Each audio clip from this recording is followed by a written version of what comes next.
Look at these functions. What we're going to do is to add them together, and we'll put their sum at the top, starting at the left like this. Adding them gives us this new function. And here's another function. And we can also add that.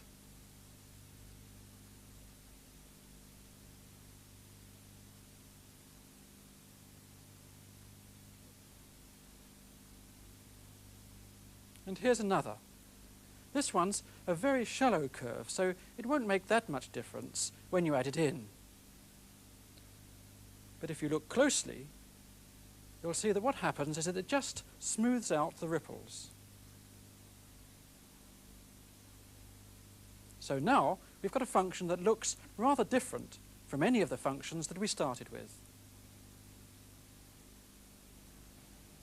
What you've just seen is the addition of these four functions to finally give this one.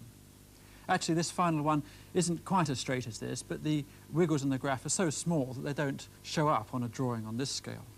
But it is quite remarkable how quickly, just by adding a few functions together, you can get very close indeed to this one. Let's just have another look at it.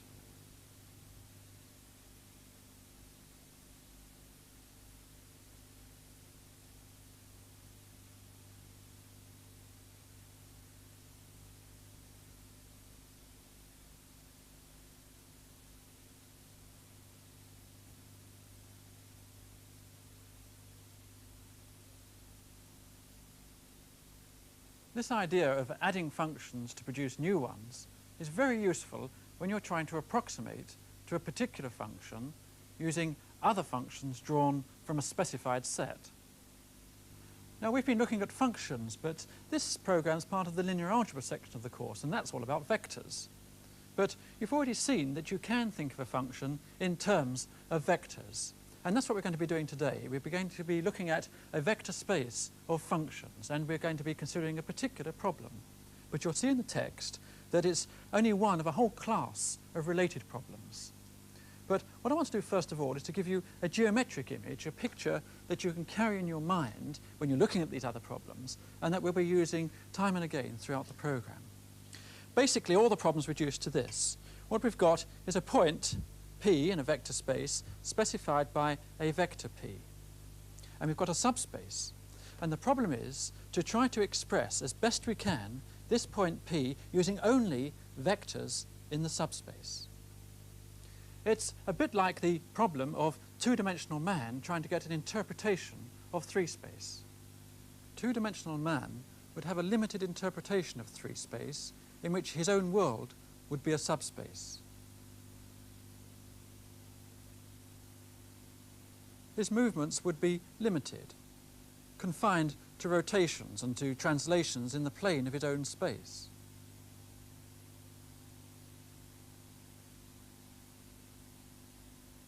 He's confined to the subspace of the plane, which he can't possibly get out of. So from this confinement, what possible interpretation is he going to be able to get of a point, such as this one, P, which is not part of his subspace? Clearly, he can only think in terms of his own subspace. But how close could he get to a point outside his plane?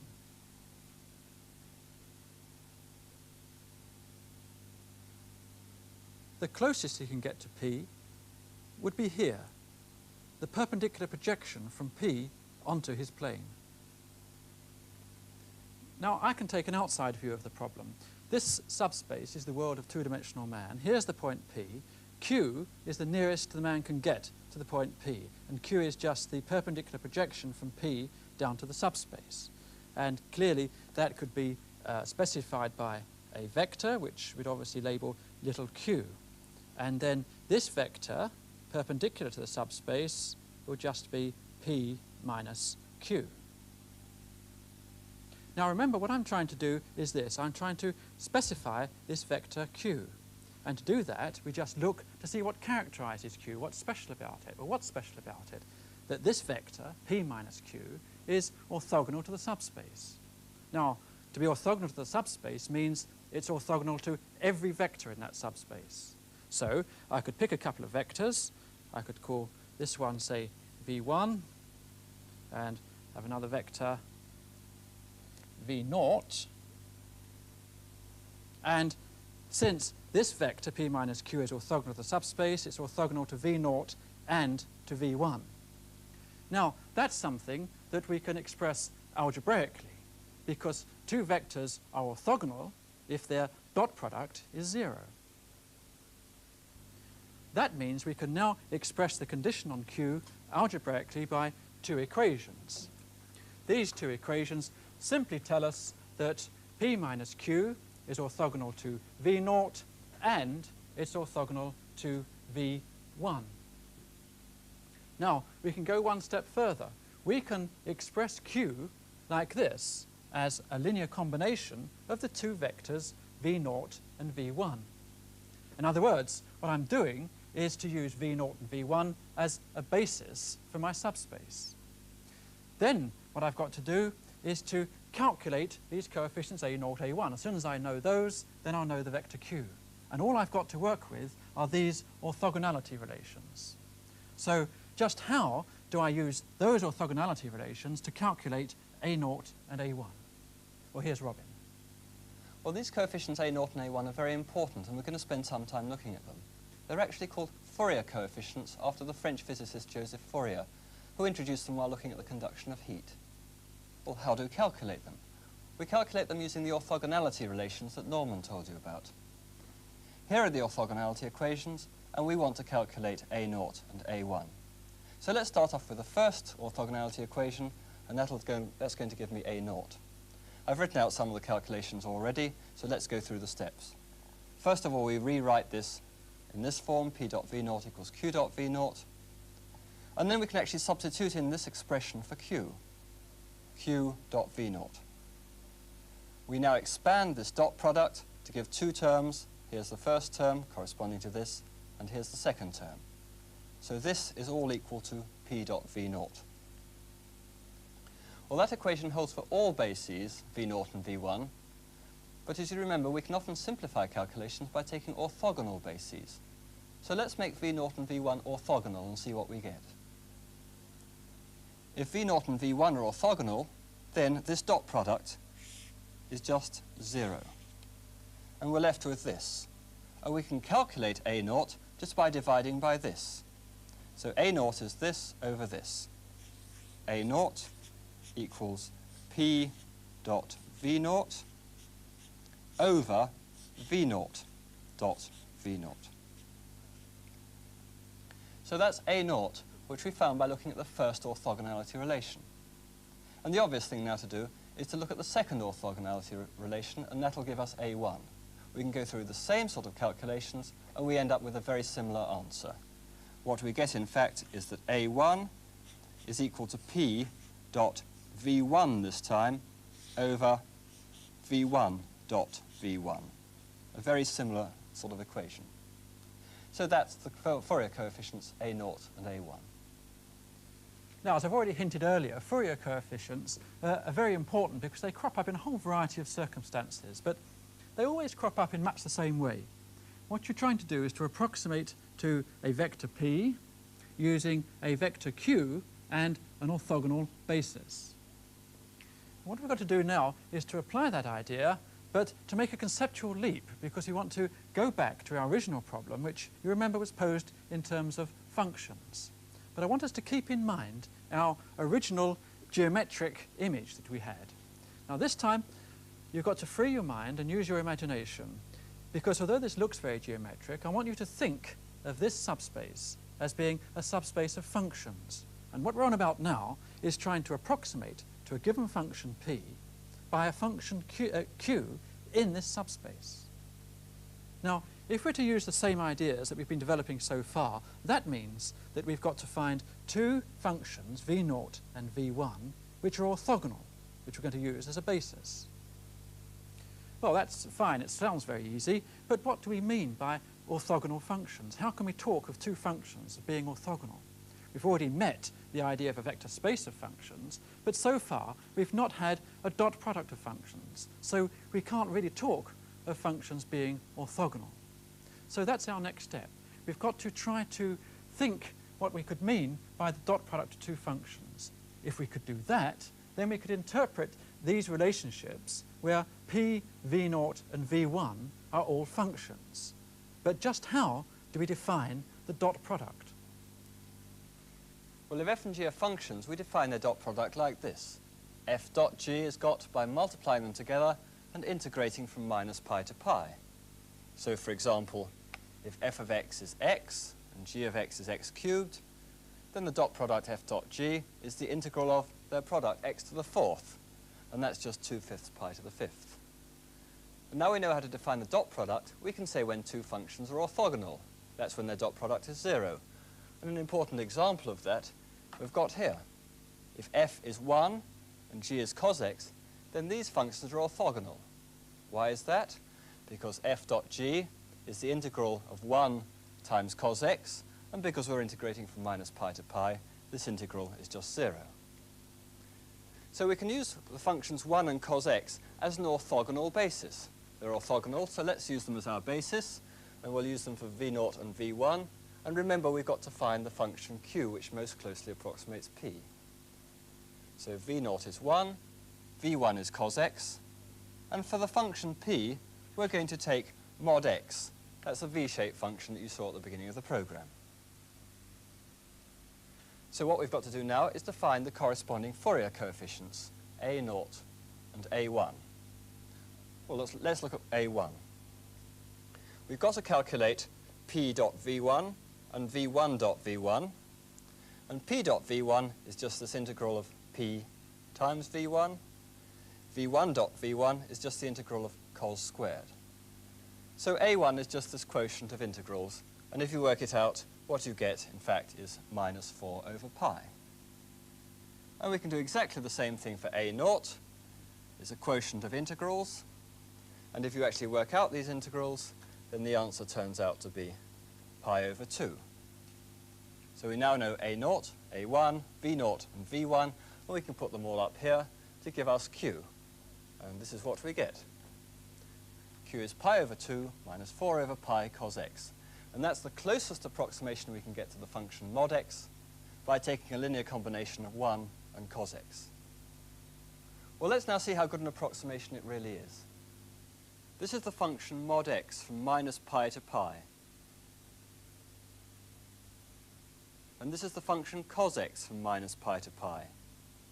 Notice that both functions are symmetrical about the y-axis. Multiplication of the cos x function by the Fourier coefficient minus 4 over pi gives this function. And if we want to approximate this to the mod x function, we need to translate in the plus y direction. The best overall approximation is when the translation is through plus pi by 2. So the best approximation we can now get for mod x is pi by 2 minus 4 over pi cos x. This is the closest we can get to mod x as a linear combination of the orthogonal functions 1 and cos x. Actually, that wasn't a very good approximation to mod x because we only used two functions, and we could do a lot better by using more. In other words, going to a higher dimension. You see, what we've done so far is to approximate to a vector by using vectors in a two-dimensional subspace. Now, we've already generalized this model so that we can think of our vectors as representing functions. But what we're going to do now is to generalize it in another way. We want to go back and think of these vectors again just as geometric vectors, but think of this model as existing in a much higher dimensional space. We want to think of this subspace as being, say, of dimension 4. Now, it doesn't look like it, but don't worry. Just think of this as a space of dimension 4. If that's the case, then we could find 4 orthogonal vectors in this space, v0, v1 as before, and then we could have another couple, v2 and v3. That gives us 4 orthogonal vectors. Now, they don't look orthogonal, but then this doesn't look like a four-dimensional space. It's not an entirely non-trivial idea. So don't worry, just use your imagination and just relax and enjoy it. Just think of these as four orthogonal vectors. If you do that, then we can express our approximating vector q like this, as a linear combination of the four orthogonal basis vectors. And you can go through just the same routine argument as before and calculate the coefficients. A0 and A1 as before, A2 and A3 are given by very similar formulae. Now, if you can get hold of that, then you're there. You've got a very big idea within your grasp, because having extended to 4 dimensions like that, you can follow through exactly similar procedure and, in fact, extend to any number of dimensions you like and get an approximation vector q in a subspace of any dimension. And it turns out that the coefficient is given by exactly the same sort of formula. AR is just given by this, and you should be recognizing this pattern by now. So that's the rth Fourier coefficient. And remember where these came from. Really, we've got two lots of orthogonalities. First of all, the vector p minus q is orthogonal to the approximating subspace. And then within that subspace, we've got an orthogonal basis, so that the basis vectors form an orthogonal set. So v0.v1 is 0, v0.v1.v2 is 0, and v0.v2 is 0, and so on. And vm.vn is equal to 0 whenever m and n are not the same. So that's the situation we've got, and you see we're now in a situation to actually calculate Fourier coefficients for approximating vectors in any subspace of any dimension you like. All we've got to do now is to interpret this idea in the particular case when we are approximating functions. Well, how does that work with our example where we're trying to approximate the function mod x? Do you remember we started off with the basis vectors 1 and cos x, but as Norman's just told you, you can get better approximations by taking more basis vectors, v2 and so on. Well, the basis vectors we're going to take are v2 equals cos 2x, and in general, vr equals cos rx. And why do we take those? Because they're all orthogonal. You can show that any two of these cos things are orthogonal. Cos mx dot cos nx equals 0 whenever m is not equal to n. You can check that just by doing the integrations. Well, how does this work for our model? Here's p, that's the function mod x. Here is q, and we're working out q in terms of all these new basis vectors, 1 cos x, cos 2x, cos 3x, and so on. So what we've got to do now is to calculate the Fourier coefficients AR, and then calculate q. This is the general summation series for q. So now we need to find a general expression for AR VR. Remember, AR equals P dot VR over VR dot VR. So this is the general expression for the rth Fourier coefficient. Now in our example, VR and P represent two functions, cos Rx and mod x, respectively.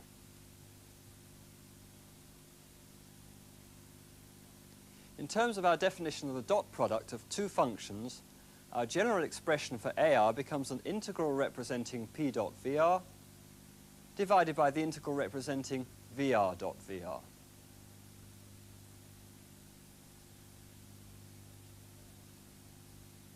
So with this expression for AR, we can calculate the Fourier coefficient for any value of R. A0 equals pi over 2. A1 equals minus 4 over pi. A2 is 0. A3 is minus 4 over 9 pi. A4 is 0 again.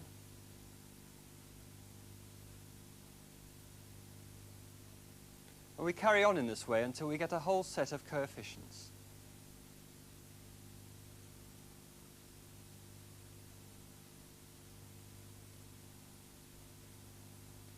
can now use these coefficients in our original expression to give this, a summation of these terms, each one being a product of a Fourier coefficient and a corresponding element of the set of orthogonal functions.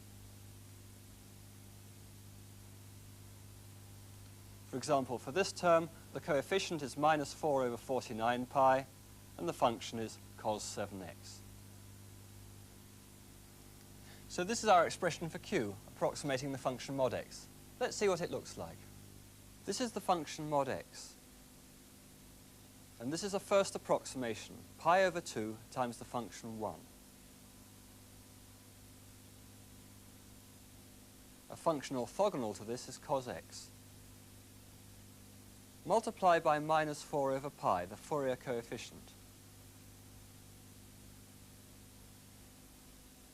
Adding gives a better approximation. It's the one we had before. The next function with a non-zero Fourier coefficient is cos 3x. Minus 4 over 9 pi is the coefficient. Adding as before gives an even better approximation. And we can keep going with additional orthogonal functions. These 5 terms give this approximation for mod x. Now, this idea of approximating to a function by a set of orthogonal functions really is one of the big ideas in mathematics and one of the most powerful techniques in mathematical physics. And I must say, it's one of my favourite topics in the subject as well. And it's interesting to notice that although it is so important, we've got to it by a fairly simple and straightforward extension of our ordinary linear algebra techniques. Straightforward, but perhaps with a liberal use of our imagination, but never mind, that's what mathematics is about. What we've done is to start with this particular problem, remember.